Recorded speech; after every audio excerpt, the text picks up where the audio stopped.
Do you want monogamy? I want monogamy, but I don't think that human beings are monogamous creatures. Thank you, Dr. Buss. We appreciate you coming on here. That is...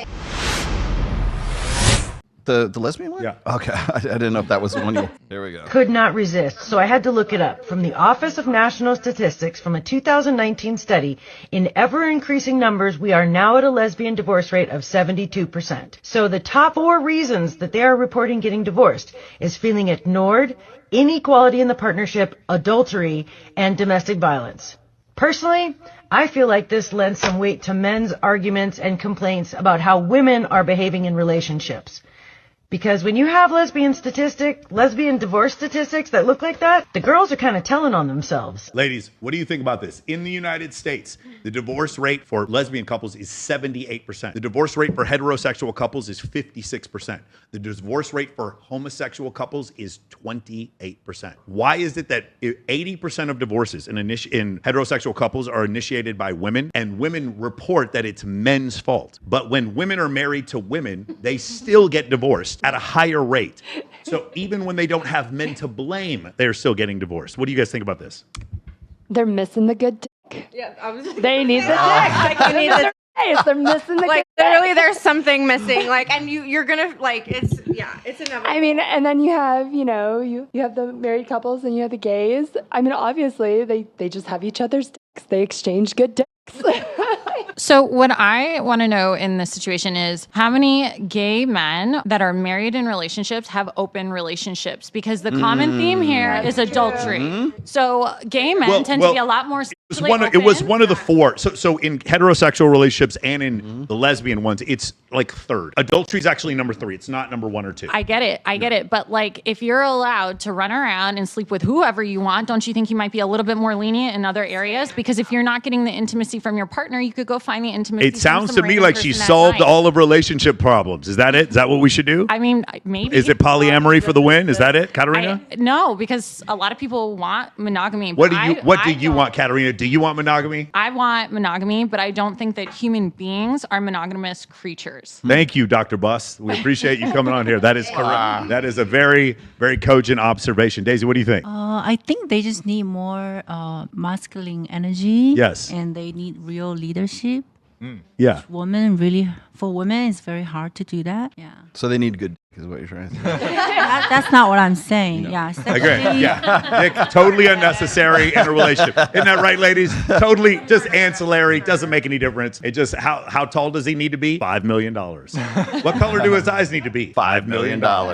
Incredible. Sean, what do you think about this? Numbers don't lie. That's all I got to say. I've had people like try to argue this, but it's like, so here's the thing, right? A guy named Robert Trivers back in the 1970s, he comes up with this idea called parental investment hypothesis in evolutionary biology and then later evolutionary psychology in humans. And so basically in every 2 gender species, one of the 2 genders is more picky and the other gender competes for the first gender. So the proclivity to be more picky would also allow for you to be more likely to leave the relationship. I don't think it's just 80% of divorces are initiated by women. I think 80% of relationships are ended by women just in general because women are more picky. I've seen stats on this where when it comes to marriages and it comes to if it's formalized in marriage, women are 70-75% are the ones who initiate the divorce. If it is a couple that they're not married but they're still monogamous together, like maybe living together, because there's less risk, there's less financial risk, there's less long-term security risk when the jail door is still open. Yeah, the jail door is still open. It's still open. Yeah, so exactly. So if you look at stats, that's what's really fascinating is when you look at like just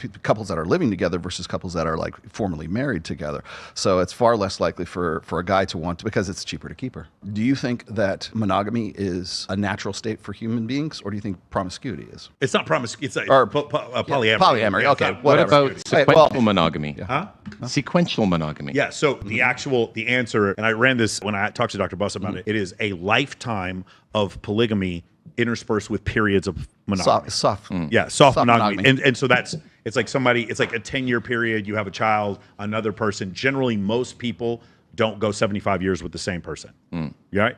Make sense? Yeah. Okay, beautiful. Yeah. Natural's a strong word, but I mean, I get this question all the time. That's why I'm wondering. I know, and I throw it. you know my take on this. I do. I've been with the same girl my whole life, so I lean towards monogamy, but I know most guys aren't built like that. I say both. I say those two things can be true at the same time. It just depends on what season of your life that you happen to be in at that time. Because if monogamy wasn't a natural state for human beings, then none of us would be here. Because we have to be invested in our offspring. Because human beings need, like, we have 9 months of gestation, and how long does it take to take the baby from being an infant that's completely helpless to being able to feed itself? You know, where, like, if you look at, like, say a horse, like a pony, that pony can run a half an hour after it's been born, right? So it's pretty much self-sufficient, you know, to a greater or lesser degree.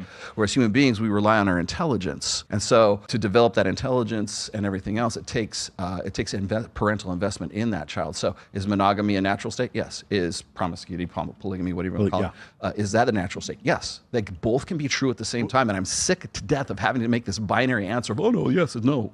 It becomes this moral question as opposed to, like, what's the natural state? Right. So we don't have to pass legislation to cause people to eat food or drink water or breathe air, because those things are natural. They are natural. But in certain countries in the Middle East, if a wife cheats on her husband, she is stoned to death because monogamy isn't natural. Do you guys understand? You don't have to pass laws to kill people for things that are natural, right? That's why it's one of the funny things is, like, I'm in my 40s and I often date girls that are in their 20s, and people get horribly offended by this. Why are you horribly offended by this? Most of the studies show that women in their 20s want to date men in their 20s. Okay, so then why is this such a problem? And the reason why is because it is natural and you have an issue with it. When people get super offended by something, then it's not natural.